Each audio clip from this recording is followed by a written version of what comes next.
Hello and welcome to the story, Reversal of Light and Darkness Energy. This is part 9 of the series, and I hope you enjoy it. If you want to hear more of Rio's adventures, let me know in the comments. Now, let's jump straight into the story. Rio's mother glances over at her husband and remarks that the archmages are a bit too stressful for her. Yes, my dear Aloria, I'm sure they'll calm down soon, the Luralarian responds to his wife. For as long as Rio can remember, it's not his father that all his friends have to fear, but his mother. He clearly recalls the incident back in elementary school when his mother, upon hearing that he was being bullied, personally went and beat up the bully's entire family with her bare hands. Aloria might not look the part, but she is very prone to violence. Although she is a powerful elven healer, that doesn't stop her from solving most of her problems with her fists. Yes, sorry, we were just a bit overzealous in trying to recruit your son, given that he managed to take first place in a duo team. That's a record that hasn't been broken in years, says L'Eclipse Cromevel. Rio can't shake the feeling that there must be a reason why the 10 archmages treat his parents with such respect. He glances suspiciously at his parents, who only appear to be of platinum rank. But the way these powerful mages in the room treat his parents strengthens his suspicion that there's more to his parents' past than they've told him. Why won't you accept my offer? I'm offering you 920 spirit points per month and 2 silver rank elixirs, Titania says, slightly tense. I offer you 3 silver rank elixirs and also free access to our training facilities until the 4th year, Alara hastily adds. It seems to Rio as if Alara is somehow trying to impress his parents. He looks over at his parents, who just wink at him and say that they'll support him no matter which school he chooses. Rio thinks for a moment and finally gathers his courage. I really appreciate all these offers. However, I have a condition that I would like to set before I decide which school to attend, Rio says determinedly. Speak, several voices say at once. I want my sister, Oksana Ilarian, to be able to attend the same school as me and receive the same treatment as I do, Rio says. As he says this, he looks at the mages resolutely, waiting to see their reaction. To his surprise, they seem amused. Some of them start laughing, and Rio hears one of them say that they expected nothing less. I expected nothing less, Rio Ilarian. That someone has the guts to look an archmage in the eye and then make demands. Only the son of Aloria could. Nixiel Solara begins, but he is cut off as Aloria covers his mouth. Rio hadn't even seen how his mother moved. Fear spread in Nixiel's eyes. She whispered something in his ear, and his eyes widened even more. Elysia Starfire tried to defuse the situation, but a sharp look from Aloria made her recoil as well. Aloria Ilarian took a step back and sat down on the sofa again. Hurry up now, a new episode of my favorite series is about to start, and I don't want to miss it, Aloria Ilarian said firmly. To say that Rio was surprised would be an understatement.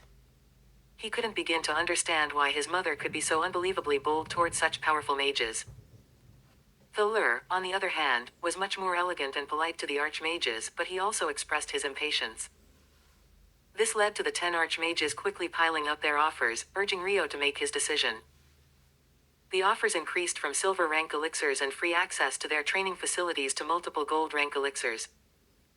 Given that platinum rank elixirs are currently the highest available rank, this was already a very generous offer. The best offer he could get was 2 gold rank elixirs for himself and 2 for his sister each month. In addition, there was free access to the training rooms and permission to enter silver rank dungeons alone. Rio felt a thrill at the thought of engaging in practical and theoretical training at these academies. He thought about the bloody rosebow, an artifact of platinum rank. He knew that most people at his level couldn't even dream of owning a platinum rank weapon. The aura his parents exuded at that moment wasn't particularly strong, but it still intimidated the mages present. Rio had heard that in rare cases, a mage with little magical power could defeat a much stronger opponent, but he had never heard of a platinum rank mage defeating an amethyst rank mage. I don't mean this negatively. I'm just curious, L'Eclipse Cromevel said, unable to prevent cold sweat from forming on his forehead. L'Eclipse didn't even think of trying anything against this family, as he wouldn't stand a chance against them. Just the Lur's reputation alone would deter him from attempting anything. But when he thought about what the two could accomplish together, a cold shiver ran down his spine. Rio, feeling supported by his parents, mustered up the courage to recount what had happened in the forest. He left out some information and added other details, telling a story that was half true and half fabricated. Since Rio had always been a good liar and knew how to weave such tales, everyone in the room fell for it. The conflict he described between himself and the two sisters was a good explanation for why he couldn't stand them. He convincingly presented his ideals and reasoning and decided on the first Sky Academy, which Alara led. This school was known for having an equal number of boys and girls. Now that the decision was made, the evening came to an end, and Oksana handed out some of her homemade cookies to each of the mages as they left. These cookies were relatively tasty, as Rio himself knew. Surprisingly, it was one of the few things Oksana could do without making a fool of herself. That evening, a thought occurred to Rio, something he wanted to try out. He called his sister Oksana into his room and told her to put on a blindfold. She looked at him a bit suspiciously but followed his instructions. She put on the blindfold and closed her eyes, and he handed her a knife. Confused, she asked what she was supposed to do with the knife, and he told her to try and stab him with it. She furrowed her pretty brow and asked if he was sure about this. Calmly, he assured her that he was 100% certain, as he needed this for an experiment. He reminded his sister that their mother was one of the most powerful healers in the city. A simple stab wound like this could even be healed by himself with ease. This convinced his sister, and she lunged at him, thrusting the knife forward. She felt as if the knife hit an invisible wall, and a moment later, something pushed into her stomach. She screamed, and Rio immediately used healing magic to close the wound. What on earth did you just do? Was that wind magic, wind chimes? Oksana asked, curious. Yes, it was, Rio replied.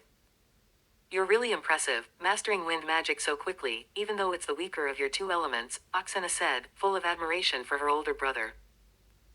Meanwhile, Rio couldn't quite believe that his sister was actually gullible enough to believe this simple explanation so readily.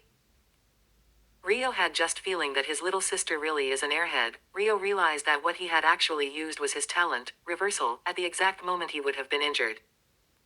To his surprise, he had managed to reverse the target of the attack and thus reflect the damage. However, he was only able to achieve this because he had seen the attack coming and knew precisely where he would be struck. This form of reversal seems to consume just as much energy as any other reversal but is significantly more difficult to utilize. Rio now understands the principle of his talent, reversal, better. He realizes that his talent allows him, in theory, to reverse any form of attack or effect. However, he must either be personally affected by what he wishes to reverse or fully understand the phenomenon he intends to reverse. In this case, he was personally affected and knew exactly where he was being targeted. Rio thinks it would likely be extremely difficult for him to reverse something he doesn't see coming.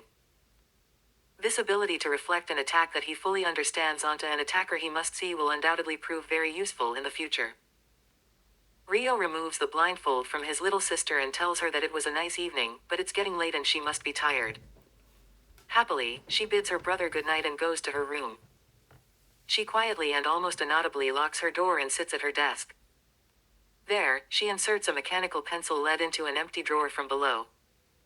The false bottom of the drawer flips open, revealing a diary. She retrieves the diary and writes down what she learned about her brother that day. She corrects her previous assumption from the last entry, realizing that her brother's talent is not neutralization but rather reversal. She smiles a disturbingly wide smile, her eyes glinting slightly with madness as she writes in her diary. Oksana Ilarian knows that her obsession with her brother is not normal. As she looks at her diary, she notices that many of the entries are about her brother. She ponders what exactly she feels for him but isn't entirely sure. It's definitely admiration, perhaps a little bit of love, but above all, she wants to help him fulfill his desires. How could I ensure that those old geezers continue to believe that his talent is neutralization and not reversal, she whispers almost inaudibly to herself. Oksana recalls the warm summer night when they both lay on the roof, and he expressed his desire to become the strongest. The thought of seeing her brother at the top of this world makes Oksana Ilarian incredibly happy. Rio awoke to the soft hum of magic and technology blending seamlessly together, filling the air with a unique energy. He rolled out of bed and walked over to the large window that dominated one side of his room. Pushing aside the curtains, he took in the breathtaking view of the city. It was a marvel of futuristic design, where towering skyscrapers gleamed with iridescent light, and floating platforms moved gracefully through the air. Vehicles of all shapes and sizes zipped around, but more fascinating were the people who used magic to travel.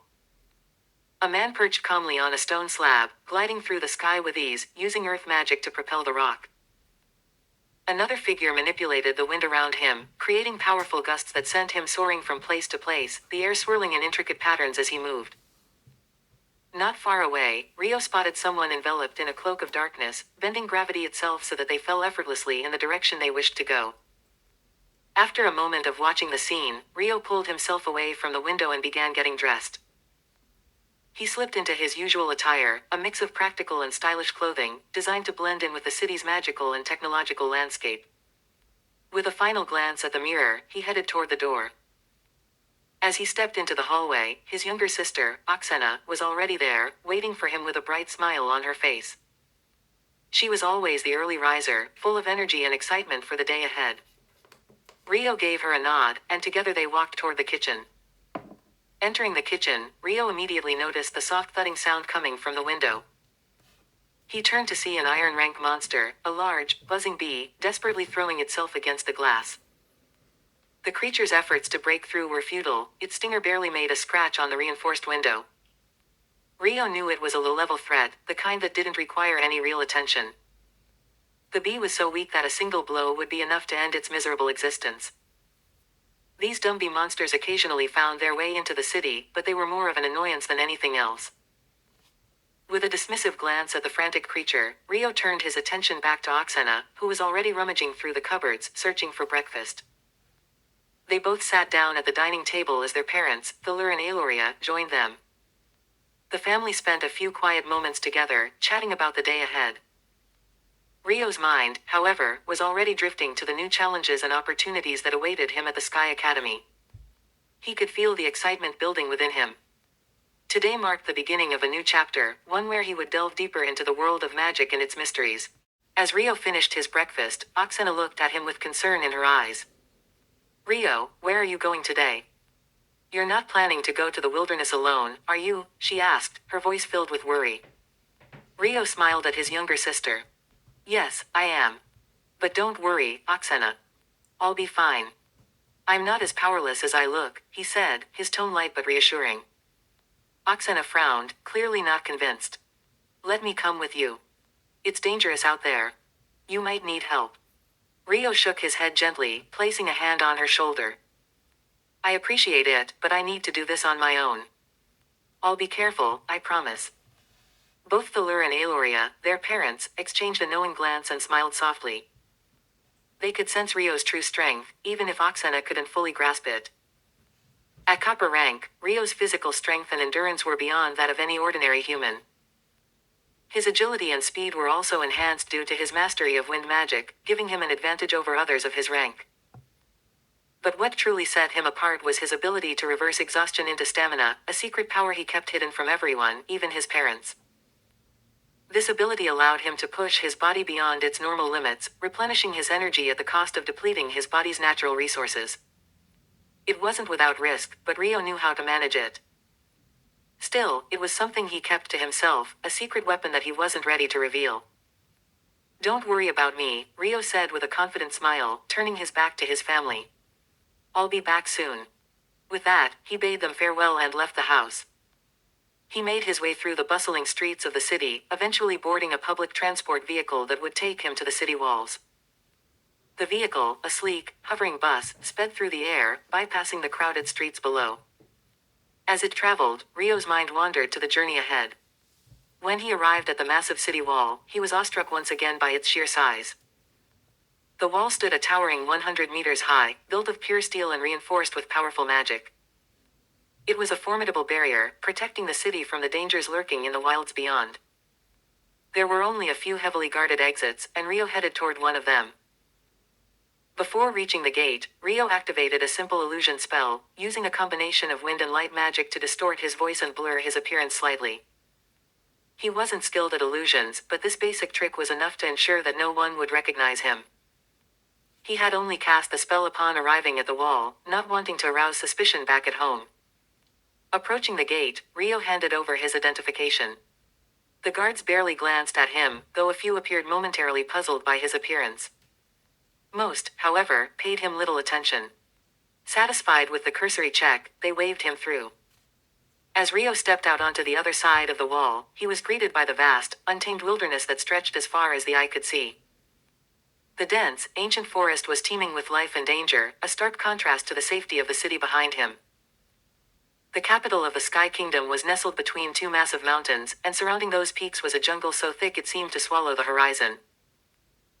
In the distance, Rio could see flying monsters with leathery wings soaring through the sky, while massive lava turtles, creatures with 3 heads and the ability to spit fire, lumbered through the dense undergrowth below.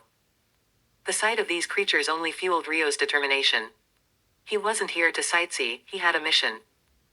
Without hesitation, Rio walked to the edge of the wall, bypassing the stairway and the lift that would have taken him safely to the ground. Instead, he leapt over the railing, plunging into the abyss below.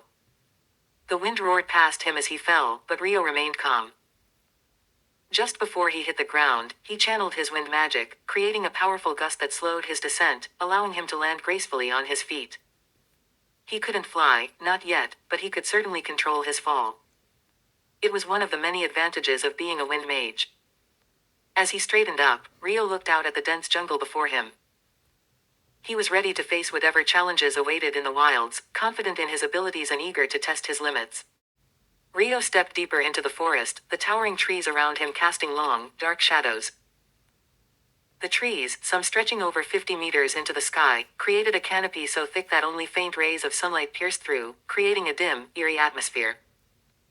The forest was alive with strange sounds, rustling leaves, distant animal calls, and the occasional snap of a twig underfoot. The deeper he ventured, the more those sounds seemed to close in around him, a reminder that he was no longer within the safe confines of the city. As he continued forward, Rio decided to test one of his unique abilities. He paused, focusing intently on his feet, listening to the subtle vibrations of the forest floor beneath him. Slowly, he felt something stir within him. From his feet, thin, silvery roots began to unfurl. Elven roots, a gift inherited from his mother. Full-blooded elves could extend these roots, but the process was slow and delicate. Rio, being a half-elf, possessed a faster metabolism, allowing him to spread these roots quickly and efficiently. The roots, or more accurately, the elven hyphae, resembled the fine threads of a mushroom, delicate yet resilient. As they spread across the ground, they formed a network of shimmering silver tendrils that connected him to the earth beneath his feet. Channeling his magic into the roots, Rio closed his eyes and allowed his senses to expand outward. Through the roots, he could feel the intricate details of his surroundings far better than his healer's sight alone could provide. He could sense the movement of small creatures burrowing beneath the ground, the presence of roots and stones, and the faint pulse of life all around him. It was as if the forest had become an extension of himself, every inch of it within his grasp. This method of using the elven roots not only enhanced his ability to perceive life around him but also allowed him to systematically search the area. By directing his awareness through the roots and focusing on the points where they broke the surface, Rio could spy on the world around him with remarkable precision. He knew that in the future, this technique could prove invaluable for gathering information or detecting hidden threats. He found the process fascinating. The roots acted like a second pair of eyes, or rather, a second sense, scanning the area with greater detail than even his healer's sight could manage. He considered the potential of this power, how it might be used for reconnaissance or even as a defensive measure. But the roots had their limitations.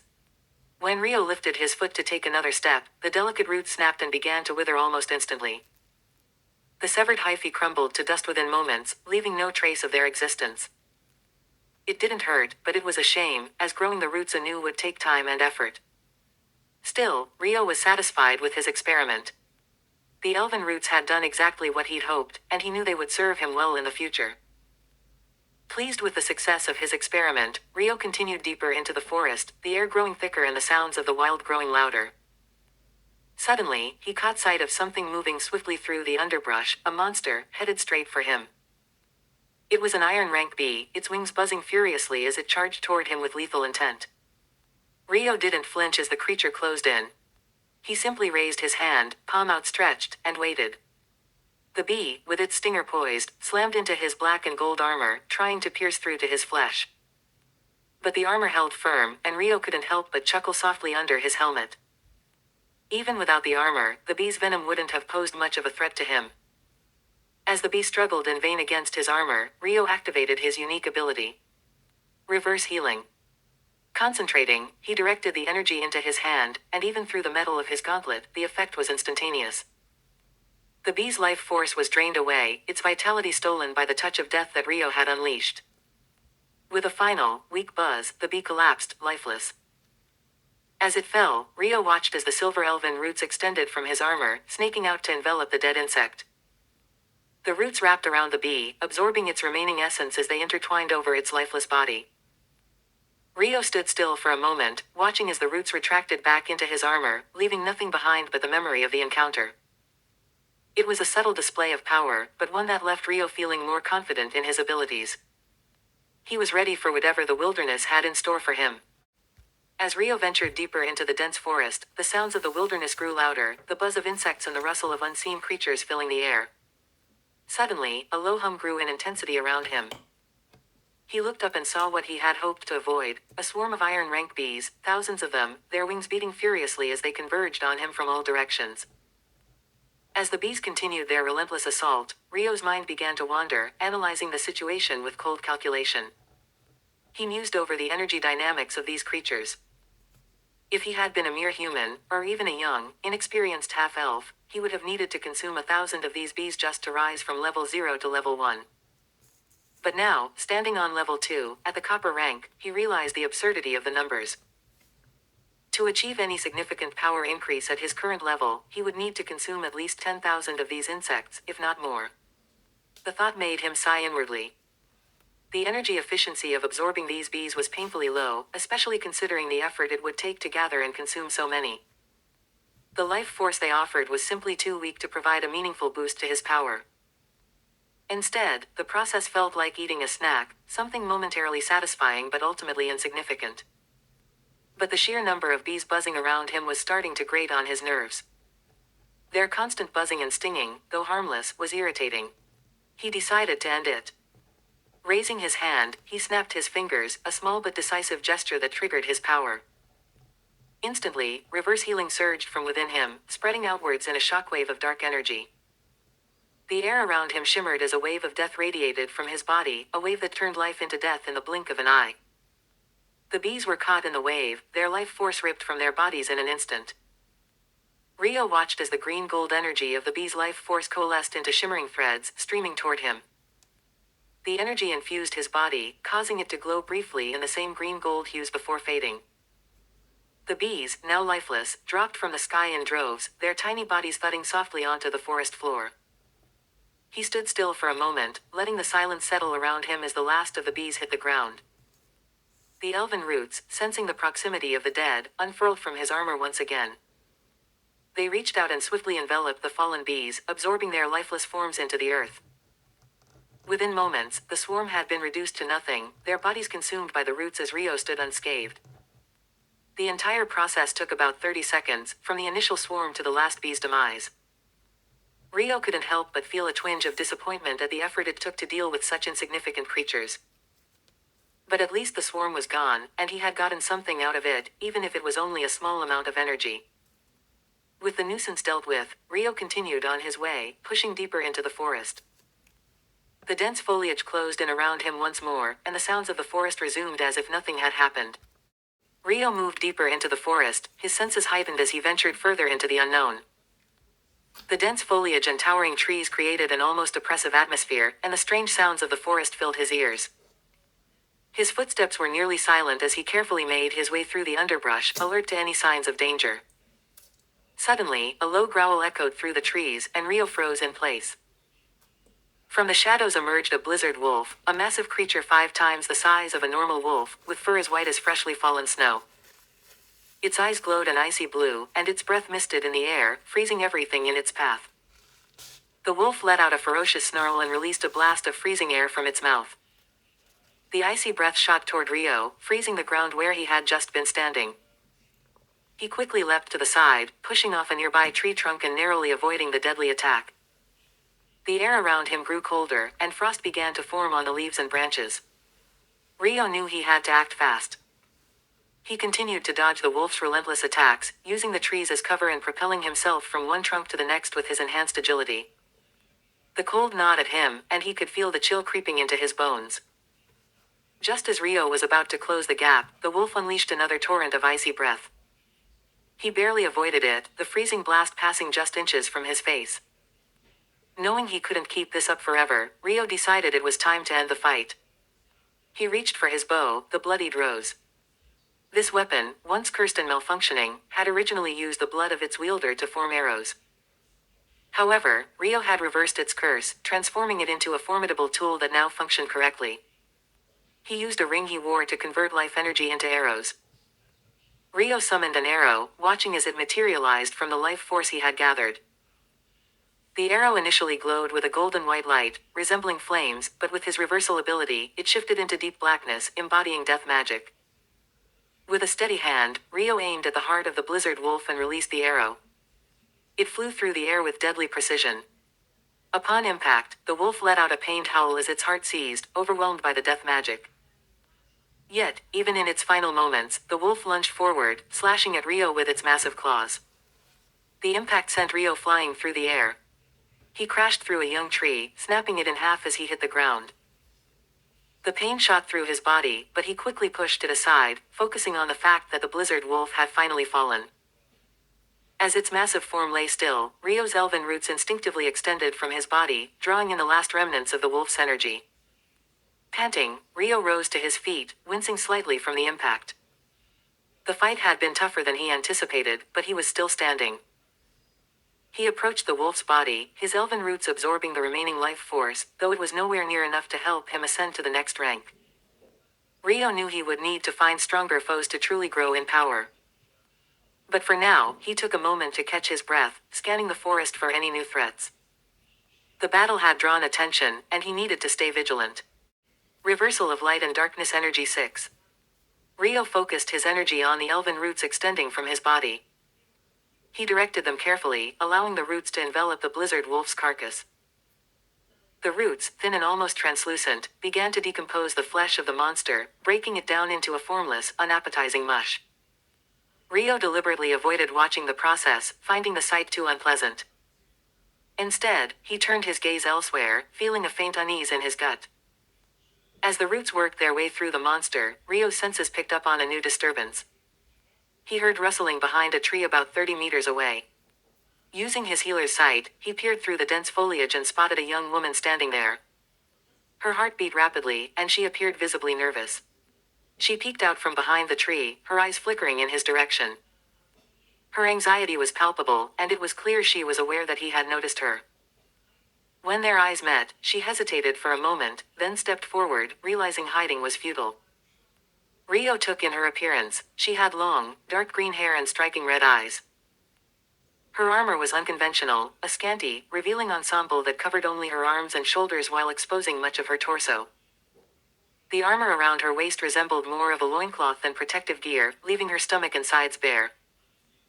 Rio found himself puzzled by her choice of attire, especially considering the practical difficulties of wearing such a minimalistic outfit in a dangerous forest. He had encountered 2 other women dressed similarly recently, which only added to his confusion. It seemed illogical to him that anyone would choose such armor when it required more magical protection for exposed skin than a standard suit of armor. The woman approached him cautiously.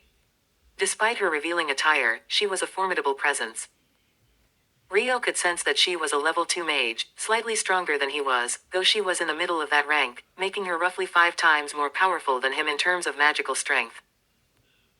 This didn't intimidate him too much, as he knew that battles were determined by more than just raw power. Factors such as skill, talent, and elemental control were equally important. She spoke, her voice tinged with hesitation. "What did you just do?" "I saw what you did to that wolf, and I have to admit, it's a bit unsettling." Her eyes flickered nervously over his dark aura and the death magic he wielded.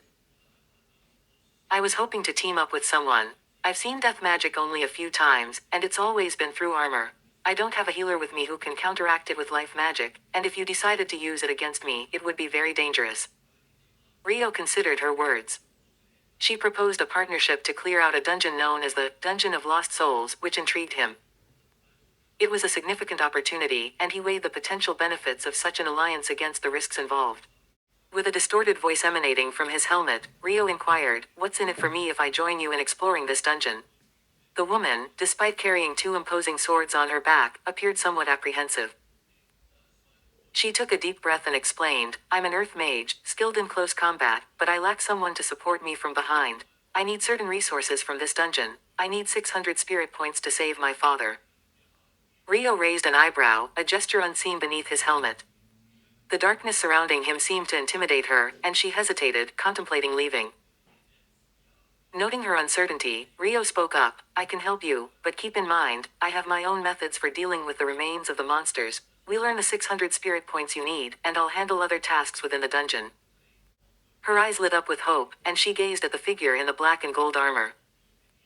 The eyes visible beneath the helmet appeared to glow with a faint purple light, though she couldn't discern much more. She could sense significant magic emanating from him, particularly from his platinum rank bow, a clear advantage in ranged combat. Meanwhile, she excelled in melee combat. Though she had substantial magical abilities, her skills in manipulating earth magic for attacks and deformation were lacking. With a grateful smile, she reached out and shook Rio's hand. "Thank you, what's your name?" Rio pondered for a moment, considering that he didn't want to use his real name. He decided simply to introduce himself as Black. She seemed pleased with his choice of name and responded enthusiastically, "Nice to meet you, Black." As they shook hands, Rio mused over the practicality of her minimalistic armor. Considering her strength and the fact that she was an earth mage with sturdy skin, it made sense to him that she might opt for less coverage if finances were an issue. However, he thought she could have afforded a less expensive full-body armor. He dismissed these thoughts as irrelevant, focusing instead on their shared goal. With their alliance formed, the two set off towards the Dungeon of the Lost Souls, a copper-ranked dungeon as previously mentioned. Their journey would begin now, with the promise of danger and the chance to achieve their respective goals. And that wraps up today's video. I really hope you enjoyed it. This was the story of Reversal of Light and Darkness Energy Part 9. If you enjoyed the twists and turns of this chapter, make sure to hit the like button, and don't forget to subscribe for more adventures in the series. I can't wait to see where Rio's journey will take us next, and I hope you're just as excited as I am. Thank you so much for watching, and I look forward to seeing you in the next video. Until then, take care, stay safe, and goodbye for now.